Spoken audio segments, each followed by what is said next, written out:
KPSC group A, B ಪರೀಕ್ಷೆಯಲ್ಲಿ ಅಕ್ರಮ ಆಗಿದೆ. ಸಿಬಿಐ ತನಿಖೆ ಆಗಲಿ.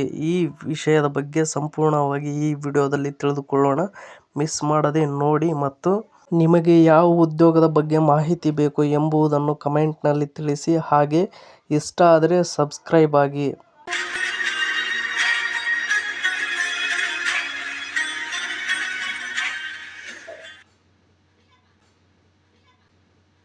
ಗೆಜೆಟೆಡ್ ಪ್ರೊಬೇಷನರಿ ಗ್ರೂಪ್ ಎ ಮತ್ತು ಬಿ ವೃಂದದ 384 ಹುದ್ದೆಗಳಿಗೆ ನಡೆದ ಪರೀಕ್ಷೆಯಲ್ಲಿ 1:3 ಅನುಪಾತದಲ್ಲಿ ವ್ಯಕ್ತಿತ್ವ ಪರೀಕ್ಷೆಯಲ್ಲಿ ಆಯ್ಕೆಯಾದ ಅಭ್ಯರ್ಥಿಗಳ ಪಟ್ಟಿಯನ್ನು ಕೆಪಿಎಸ್ಸಿ ಸೋಮವಾರ ಪ್ರಕಟಿಸಿದೆ. ಸದ್ಯ ಈ ಫಲಿತಾಂಶ ವಿರುದ್ಧ ವಿದ್ಯಾರ್ಥಿಗಳು ಅಪಸ್ವರ ಎತ್ತಿದ್ದಾರೆ.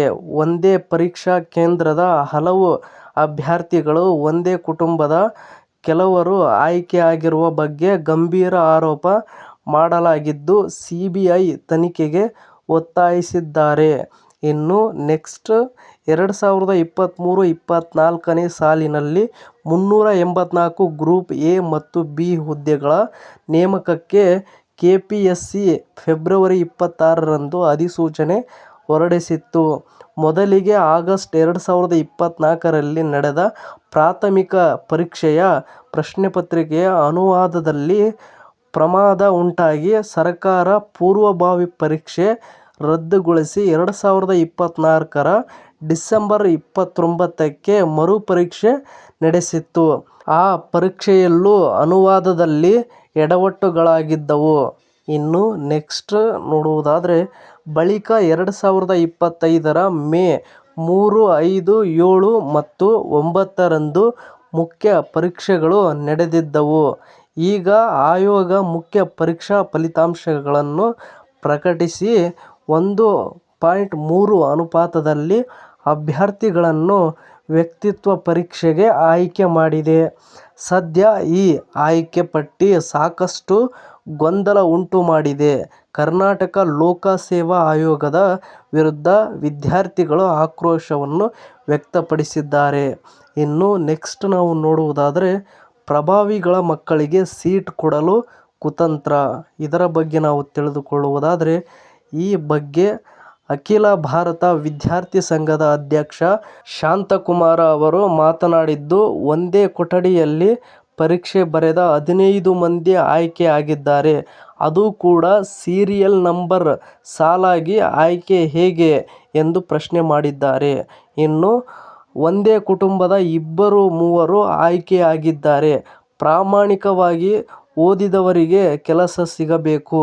ಹೀಗಾಗಿ ಕಮಿಟಿ ರಚನೆ ಮಾಡಿ ತನಿಖೆಯನ್ನು ಕೂಡ ಸರ್ಕಾರದ ಕೈಲಿ ಆಗಲಿಲ್ಲ ಅಂದರೆ ಸಿಬಿಐಗೆ ವಹಿಸಿ ಎಂದು ಯಾವುದೇ ಕಾರಣಕ್ಕೂ ಕೆಪಿಎಸ್ಸಿಗೆ ನೋಟಿಫಿಕೇಶನ್ ಕೊಡಬಾರದು.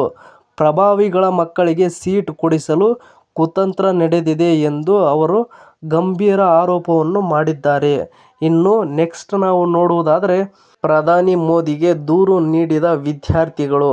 ಇದರ ಬಗ್ಗೆ ನಾವು ನೋಡುವುದಾದರೆ, ಇನ್ನು ಕರ್ನಾಟಕ ಲೋಕಸೇವಾ ಆಯೋಗದಿಂದ ಅಕ್ರಮ ಆರೋಪ ಹಿನ್ನೆಲೆ ಕೆಪಿಎಸ್ಸಿ ನೇಮಕಾತಿಯಲ್ಲಿ ಮಧ್ಯಪ್ರವೇಶಿಸಲು ಪ್ರಧಾನಿ ನರೇಂದ್ರ ಮೋದಿಗೆ ಅಭ್ಯರ್ಥಿಗಳು ಮನವಿ ಮಾಡಿದ್ದಾರೆ. ಈ ಬಗ್ಗೆ ಎಕ್ಸ್ ಖಾತೆ ಮೂಲಕ ಫಲಿತಾಂಶದಲ್ಲಿ ಅಕ್ರಮ ನಡೆದಿದೆ ಎಂದು ಪ್ರಧಾನಿ ಮೋದಿಗೆ ದೂರು ನೀಡಿದ್ದಾರೆ. ಒಂದೇ ಕೊಠಡಿಯಲ್ಲಿ ಕುಳಿತು ಪರೀಕ್ಷೆ ಬರೆದಿದ್ದ 15 ಜನರ ಆಯ್ಕೆ ಮಾಡಲಾಗಿದೆ. ನಾವು ಉತ್ತಮವಾಗಿ ಪರೀಕ್ಷೆ ಬರೆದಿದ್ದರೂ ಆಯ್ಕೆಯಾಗಲಿಲ್ಲವೆಂದು ದೂರು ನೀಡಿದ್ದು, ಕೆಎಎಸ್ ಫಲಿತಾಂಶದ ಪ್ರತಿ ಟ್ಯಾಗ್ ಮಾಡಿದ್ದಾರೆ. ಇನ್ನು ಇದೇ ತರಹದ ಕರ್ನಾಟಕದ ಮತ್ತಷ್ಟು ಸುದ್ದಿಗಳನ್ನು ಓದಲು ನಿಮ್ಮ ಜಾಬ್ಸ್ ಆ್ಯಂಡ್ ಎಜುಕೇಷನ್ ಅಪ್ಡೇಟ್ ಚಾನಲ್ಗೆ ಸಬ್ಸ್ಕ್ರೈಬ್ ಆಗಿ. ಈ ವಿಡಿಯೋ ನೋಡುತ್ತಿರುವವರು ಇನ್ನೂ ಯಾರ್ಯಾರು ಸಬ್ಸ್ಕ್ರೈಬ್ ಆಗಿಲ್ವೋ ಪ್ಲೀಸ್ ಎಲ್ಲರೂ ಸಬ್ಸ್ಕ್ರೈಬ್ ಆಗಿ ಮತ್ತು ಈ ಅಪ್ಡೇಟ್ ಬಗ್ಗೆ ನಿಮ್ಮ ಅಭಿಪ್ರಾಯ ಏನೆಂದು ಕಮೆಂಟ್ ಬಾಕ್ಸ್ನಲ್ಲಿ ತಿಳಿಸಿ. ಹಾಗೆ ಇಷ್ಟ ಆದರೆ ಲೈಕ್ ಮಾಡಿ, ಶೇರ್ ಮಾಡಿ, ಸಬ್ಸ್ಕ್ರೈಬ್ ಮಾಡೋದನ್ನು ಮರಿಬೇಡಿ. Thank you for watching friends. ಎಲ್ರಿಗೂ ಧನ್ಯವಾದಗಳು.